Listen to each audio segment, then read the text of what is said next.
माध्यमिक शिक्षा मंडल भोपाल के द्वारा 10वीं और 12वीं की परीक्षा जो आगामी समय में होने वाली हैं उसको लेकर के गाइडलाइन जारी की गई है, जिसको लेकर के हम जिला शिक्षा अधिकारी जो आर.पी. प्रजापति हैं उनके साथ मौजूद हैं। उनसे खुद जानते हैं कि बच्चे जो पढ़ाई कर रहे हैं और जो जिनको एग्ज़ाम देना है उनको किस तरह की एहतियात बरतनी चाहिए और किस तरह से उन्हें परीक्षा के दौरान अपने जो परीक्षा देनी है उसमें किस तरह से उनको कार्य करना चाहिए। सबसे पहले बहुत बहुत स्वागत है आपका। क्या धन्यवाद। बताना चाहेंगे बच्चों को? और बच्चों के लिए जैसे कि हाई स्कूल की परीक्षा 2025 की 27 फरवरी से प्रारंभ होकर के 19 मार्च तक समाप्त होगी और हायर सेकेंडरी की 25 फरवरी से 25 मार्च तक होगी। मैं समस्त जिले के छात्रों के लिए संदेश देना चाहता हूँ कि जो माध्यमिक शिक्षा मंडल की MPBSE की साइट पर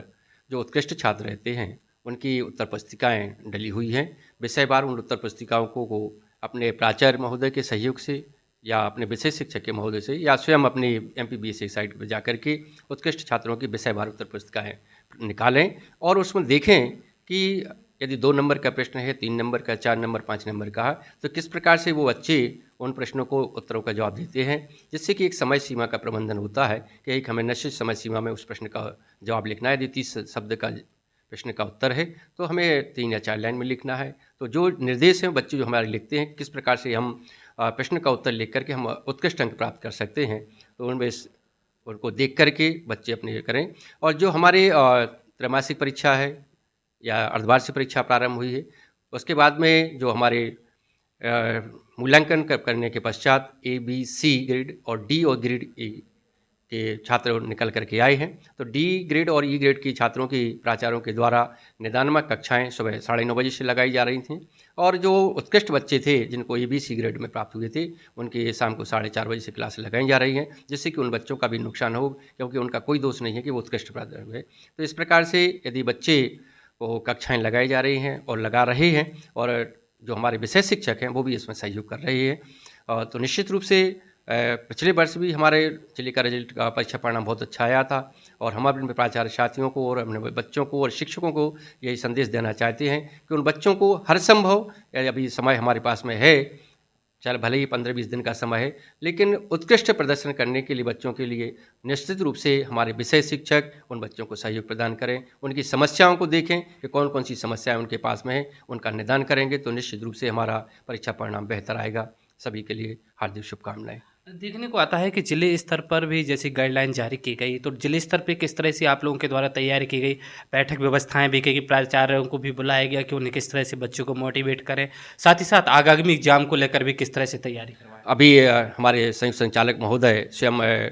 मीटिंग ली थी उन्होंने, जहाँ पर 218 प्राचार्यों को उत्कृष्ट विद्यालयों में हमने बुलाया था और संयुक्त संचालक महोदय के द्वारा निर्देश प्रदान किए गए थे। मेरे द्वारा भी स्वयं निर्देश प्रदान किया गए। प्राचार्य साथियों से भी हम लोगों ने मार्गदर्शन प्राप्त किया था कि हमें किस प्रकार की व्यवस्थाएं करना चाहिए जिससे कि हमारे बच्चों का परीक्षा परिणाम बेहतर से बेहतर आ सके। तो उन्होंने अपनी अपनी बात रखी और प्राचार्य निःशुल्क से उसमें लाभान्वित हुए हैं और बच्चों के लिए अपने विद्यालय में जाकर के उन निर्देशों का पालन कर रहे हैं। कई बार ऐसा होता है कि बच्चे एग्ज़ाम देने के लिए आते हैं, कई कई चूँकि पहली बोर्ड क्लास होती है, चाहे 10वीं में जब वो आते हैं तो उन्हें पहली कक्षा मिलती है, चूँकि ज़्यादातर देखने को मिलता है कि बच्चे उत्साहित तो हो रहते हैं लेकिन कुछ लोगों में मतलब घबराहट भी रहती है कि पहली बार बोर्ड परीक्षा देना है, क्या है, कैसा रहेगा? स्वाभाविक। तो हमारे जो प्रथम बार जो बच्चे परीक्षा देते हैं बोर्ड परीक्षा खासतौर से, लेकिन विगत वर्ष में कक्षा 8वीं भी और 5वीं बोर्ड परीक्षा प्रारंभ हो गई है, तो थोड़ी सी अभी घबराहट तो अब कम हो गई है, लेकिन फिर भी हमारे जो बच्चे ग्रामीण स्तर के, लेकिन MP बोर्ड की परीक्षा एक स्वाभाविक है। बोर्ड परीक्षा कोई भी हो,